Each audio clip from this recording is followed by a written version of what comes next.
ভাই টিফিন কারি কেন ভাই? না ভাইয়া ভাতের ব্যবসা করতেছি না ভাইয়া, এখানে আমার ক্যারামেল পুডিং। হ্যাঁ, আমি যদি ভাতের ব্যবসা শুরু করি তাহলে তো মিজান ভাই কি করবে? ওটা দায়িত্ব মিজান ভাই, আমার দায়িত্ব হচ্ছে কেক আর পুডিং খাইয়া এরপরে ডেজার্ট খাইতে আসবে। আমি অনেক খাই, গতকালকে একটা পুডিং দিই নাই, এখানে বিক্রি করে রেখে দিছি। ওটা পরে বাসায় নিয়ে হচ্ছে একটু ঠান্ডা করে খাইছি, ভালো লাগছে। আমার পুডিং আমার খুব পছন্দের। এই যে ভাইয়া,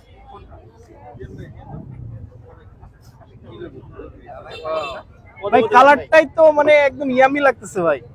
ভাই অনেকে কমেন্ট করে যে পুডিংটা কোন টাইমে আসলে আপনার এখানে পাওয়া যাবে? ভাইয়া পুডিংটা হচ্ছে কি আমি তো আসার সময় নিয়ে আসি, কথা বুঝছেন, কিন্তু বের করতে পারি না। দেখেন পুডিং থেকে এখনো ধোয়া উঠবে, যে আমি উঠাই, এই যে পুডিং থেকে ধোয়া উঠবে, দেখছেন ধোয়া উঠতেছে, পুডিং থেকে ধোয়া উঠবে। চিন্তা করেন পুডিংটা আনছি কখন, সেই বিকেলে। একটা পুডিং এ 4টা স্লাইস হয়, একটা পুডিং 400 টাকা পুরোটা, আর পিস 100 টাকা। জি,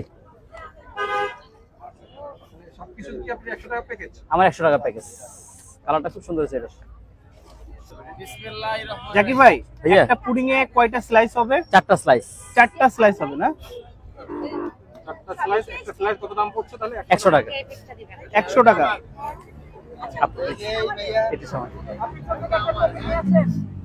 ভাই কেকের পরে আপনার পুডিং এর প্রতি মানুষের এত মানে ভালোবাসা। ওই যে বললাম সবই আল্লাহর ইচ্ছা। একটা থেকে একটা পিস।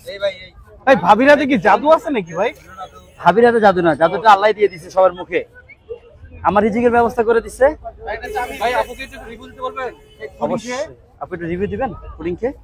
ওই ভাইয়ারা রিকোয়েস্ট করছে, আমি বলি নাই। একটু গরম তো, যদি ঠান্ডা হইতো আরো ভালো লাগতো। তাহলে এটাকে আমি 7.5 দিব। মাশাআল্লাহ, 7.5। মাশাআল্লাহ মাশাআল্লাহ। আমরা কালকে নিয়ে গেছিলাম যেটা, এটা আমি ফ্রিজে রেখে ঠান্ডা করে খেয়েছি। আসলে এখন কথা হচ্ছে কি, আমাদের সময় কম, মানে সময় পাই না যেটা ঠান্ডা করবো। কোনটা দেবো ভাইয়া? এটা উঠানোর সময় একটু ভাঙতে পারে ভাইয়া, উঠানোর সময় একটু ভাঙতে পারে। নরম পুডিং তো জাকির ভাই, খুবই সফট না? অনেক সফট, দুধের পরিমাণ বেশি তো, যার কারণে। হ্যাঁ ভাইয়া দিচ্ছি।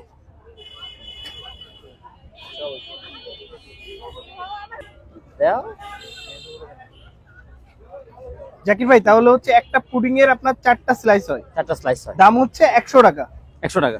পুডিং বানাইতে তো বেশি সময় লাগে না? না লাগে ভাইয়া, সময় লাগে।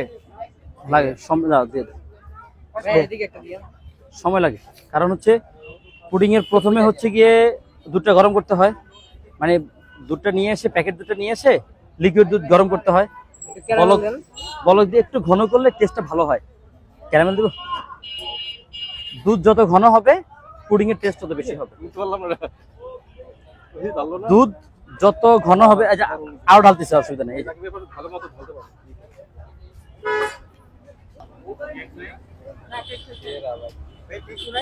ওয়াও,